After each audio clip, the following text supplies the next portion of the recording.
Good morning student, it is video number 12 of chapter work and energy class 9th and today we again discuss two types of numerical. The first question या first numerical is an object of mass 12 kg. Mass आपको given है 12 kg is at a certain height. कुछ height पर वो रखा है above the ground, ground से ऊपर. If PE shortcut है potential energy of the object is 480 joule. आपको पोटेंशियल एनर्जी गिवन है, find the height of the object. आपको हाइट निकालनी है और जी भी आपको गिवन है, वो कितना है 9.8 मीटर पर सेकंड स्क्वायर, या हम चाहें तो हम इसको 10 भी ले सकते हैं. तो अभी के लिए इसमें हम 10 भी ले सकते हैं क्योंकि 9.8 और 10 में अप्रोक्सीमेटली 0.2 का ही डिफरेंस होता है.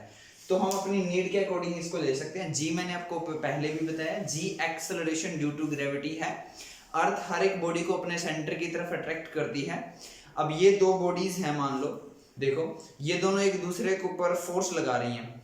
तो अगर मैं इनके बीच के डिस्टेंस को इंक्रीज कर दूं तो इनकी फोर्स कम हो जाएगी, लेकिन अगर मैं इनकी डिस्टेंस कम कर दूं तो इनकी फोर्स ज़्यादा हो जाएगी. सिमिलरली जब कोई बॉडी ऊपर से अर्थ के सरफेस की तरफ फ्री फॉल करती है, तो मान लो स्टार्टिंग में वो यहाँ इस हाइट पर थी, तो ये अर्थ इस पर कुछ फोर्स लगा रही थी. जैसे ही वो नीचे आएगी थोड़ा सा, अब अर्थ के बीच में और इस बॉडी के बीच में डिस्टेंस कम हो जाएगा.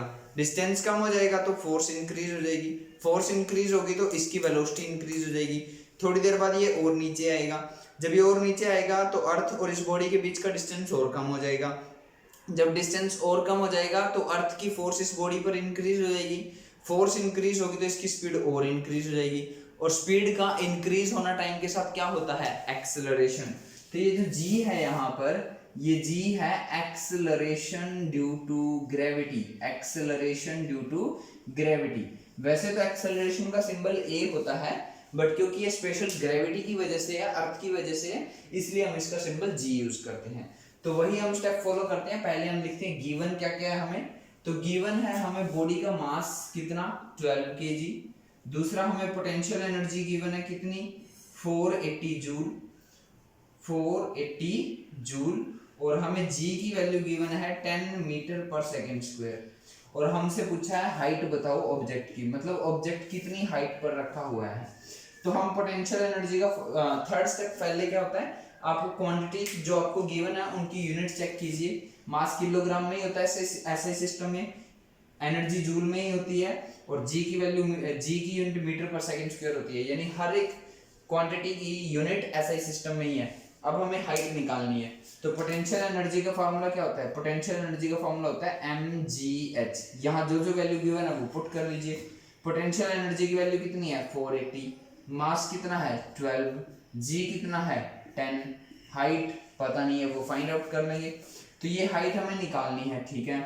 ये हाइट यहीं रख लेते हैं. ये 12 और 10 इसके साथ मल्टीप्लाई है. उस साइड जाके कहाँ चले जाएंगे, डिवाइड में. कैंसिल करेंगे, आंसर आ जाएगा. ये जीरो से ये जीरो कैंसिल होगी. 12 4 जा 48. तो h की वैल्यू कितनी आ गई 4. पीछे क्या लिखेंगे, अब देखो इस फॉर्मूले में आपने जितनी भी क्वांटिटी ली थी उन सब की SI यूनिट ली थी. तो जो हाइट आएगी उसकी भी SI यूनिट ही आएगी, और SI यूनिट क्या होती है metre. So answer is 4 metre. तो ऑब्जेक्ट कितनी हाइट पर रखा है 4 मीटर हाइट पर. अगर हम 12 kg की एक बॉडी को रखते हैं तो उसके पास 480 जूल पोटेंशियल एनर्जी होती है. तो आई होप ये आपको समझ में आया होगा. नेक्स्ट क्वेश्चन है, an electric heater is rated 1500 what. How much energy does it use in 10 hours. Question आपकी बुक में यहीं तक है. आगे जो मैंने रेड कलर में स्टेटमेंट मेंशन की है वो मेरी तरफ से एक्स्ट्रा है, वो मैं आपको बाद में कराऊंगा. पहले हम नॉर्मली अपनी बुक के हिसाब से करते हैं. तो पहले क्या होता है, गिवन हमें जो क्वांटिटीज हैं वो लिखते हैं. गिवन है 1500 वॉट. क्या है 1500 वॉट. तो अब ये जो वॉट है ये किसकी यूनिट है, पावर की, ठीक है. नेक्स्ट टाइम हमें गिवन है कितना 10 आवर्स. कितना है 10 आवर्स. अब देखो वैसे तो ये जो पावर की वॉट यूनिट है ये SI यूनिट है, ठीक है. और ये जो टाइम की R यूनिट है ये SI यूनिट नहीं है. बट क्योंकि अब कमर्शियल यूनिट की बात हो रही है, एक कमर्शियल एप्लीकेशन है ना, इलेक्ट्रिक हीटर सबके घरों में यूज होता है. तो जब भी कमर्शियल की बात होती है तो हम SI सिस्टम की बात नहीं करते, हम प्रैक्टिकल यूनिट की बात करते हैं. और जब प्रैक्टिकल यूनिट की बात आती है तो वॉट की जगह हम लेते हैं किलो वॉट. तो पावर को अगर मुझे वॉट से किलो वॉट जाना है तो मैं क्या करूंगा, इसको 1000 से डिवाइड कर दूंगा, तो ये मेरे पास बन जाएगा किलो वॉट. और टाइम तो मुझे आवर्स में ही लेना है, आवर्स में ही लेना है, तो ये ठीक है। तो मेरे पास पावर भी है, मेरे पास टाइम भी है, तो मैं एनर्जी निकाल लेता हूँ। सो पावर का फॉर्मूला होता है energy upon time, cross multiply करूँ तो एनर्जी का फॉर्मूला आ गया पावर इनटू टाइम। पावर क्या थी 1500 अपॉन 1000 मल्टीप्लाई टाइम कितना था 10। देखो न्यूमरेटर में 3 जीरो होगी, नीचे भी 3 जीरो, कैंसिल किया तो एनर्जी आ गई 15 क्या kWh। आप kWh नहीं लिखना चाहते तो आप चाहो तो इसको क्या लिख सकते हो 15 यूनिट भी लिख सकते हो। समझ में आ गया बात, 15 यूनिट। अगर पेपर में देखो ये जो 15 आंसर आया ये kWh में है, यूनिट में है, मतलब ये प्रैक्टिकल है। हम प्रैक्टिकल यूनिट में हमने इसका आंसर निकाला है। हम चाहे तो इसका ऐसे सिस्टम में आंसर भी निकाल सकते हैं। ऐसे सिस्टम में एनर्जी का आंसर आ जाएगा 15 इंटू 3.6 इंटू 10⁻⁶, फिर पीछे क्या लिखना पड़ेगा जूल। तो यहां तक तो ये आपका क्वेश्चन सॉल्व हो जाता है एनसीईआरटी के अकॉर्डिंग। अब मैं आगे बता देता हूँ इलेक्ट्रिसिटी का बिल कैसे आता है। देखो अगर ये एक दिन की मैं बात कर रहा हूँ और एक दिन में 10 घंटे ये यूज हुई और रेट ऑफ एनर्जी गिवन है 3 रुपीज पर यूनिट, मतलब एक यूनिट खर्च करने का 3 रुपए का कॉस्ट आता है, तो बताओ उसका टोटल कॉस्ट क्या रहेगा। तो टोटल कॉस्ट रहेगा हमारा, कॉस्ट जो आएगी उसकी वो आएगी, देखो एक यूनिट का कॉस्ट कितना है 3 रुपीज, हमारा टोटल कितना लगा है 15, सो 15 मल्टीप्लाई 3, 15 3 जा 45 रुपीज। तो 45 रुपीज का कॉस्ट आ रहा है उसको एक दिन चलाने के लिए।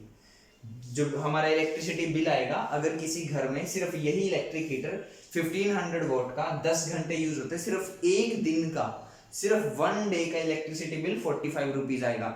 मान लो अगर मैं कह दूं यही हमारा एक मंथ के लिए यूज होता, ऐसा हर रोज होता, हर रोज 10 घंटे यूज होता, पूरे मंथ यही होता, और मान लो मंथ में 30 डेज होते, तो टोटल कॉस्ट कितने आ जाती मल्टीप्लाई 30।